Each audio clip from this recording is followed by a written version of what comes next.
Hey, I'm going to read Chapter 10 from the Lemonade War called Malicious Mischief.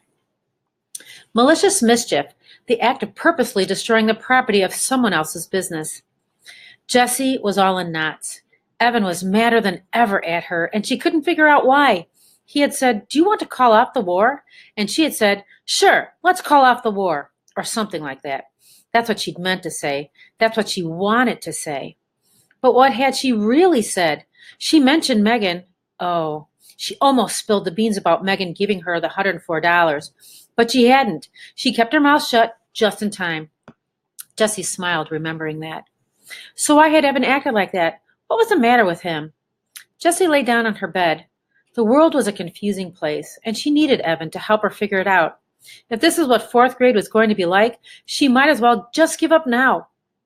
And there was something else that was tying her up in knots. That $208. It wasn't really hers. Megan had given it to her to make a donation. She hadn't given it to Jessie the way Evan's friends had given their money to him. That still made her so mad when she thought about it. Oh, she wanted to get even with him for saying she didn't have friends. So even though it looked like she had $208 in her lockbox, only half of that money was what she could honestly call her own. Still, if push came to shove and she needed it all to win, sure, she'd use it all. This was war. But if she pretended that all the money was hers, hey, what if Evan had even more than that? So if she lost even with Megan's money? Gulp. Jessie hadn't thought of that. If she lost even with $208, if she lost, oh my gosh, winner takes all. She would lose all of Megan's money to Evan. How could Jessie explain that to her friend? You see, I took all the money you earned to help rescue animals, and I lost it to my brother, who's going to buy an iPod. Megan would hate her. All the girls who were friends with Megan would hate her, and Evan already hated her. So that was that. Goodbye, fourth grade. She couldn't use Megan's money to try to win the bet. It was too risky. But did she have enough to win on her own? Jessie felt desperation rise in her throat. How much money did Evan have? She had to find out.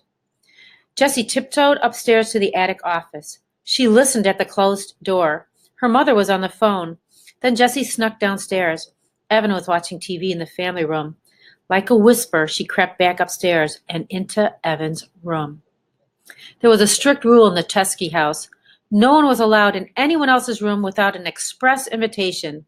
That was the term. It meant Jessie had to say, "Evan, can I come into your room?"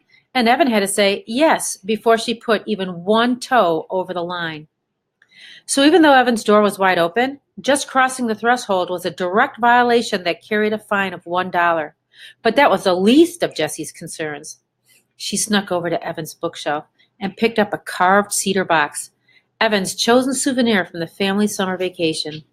The orange-red wood of the box had a scene etched into the top, a sailboat sailing past the lighthouse while gulls flew overhead.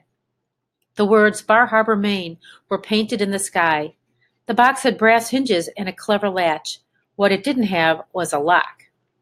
Jessie flipped open the lid, immediately smelling the spicy, sharp scent of the wood. She couldn't believe her eyes. Her hand started pawing through the bills, dozens of them. There was a 10 and a bunch of 5s and more 1s than she could count. She sat on Evan's bed and quickly sorted out the money.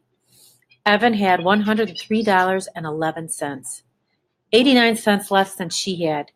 89 cents. He could sell one lousy cup of lemonade tomorrow and beat her. And there was nothing she could do about it because she'd be at the beach. I can't let him win, she thought. I can't. She had gotten to the point where she couldn't even remember what had started the whole war. She couldn't remember why it had been so important to win in the first place. Now she just had to win. She messed up the money and stuffed it back into the box. That night in bed, she lay awake, trying to think of some way to stop Evan from selling even a single glass. Sometimes in the dark, dark thoughts come. Jessie had a very dark thought. The next morning was Sunday, and the rule in the Tresky house was that everyone could sleep in as late or he or she wanted. But Jessie awoke to the sound of the electric garage door opening. She sat up in bed and checked the clock. 8 a.m. Then she looked over to her window just in time to see Evan pedaling away on his bike, his backpack on his back. She quickly dressed and hurried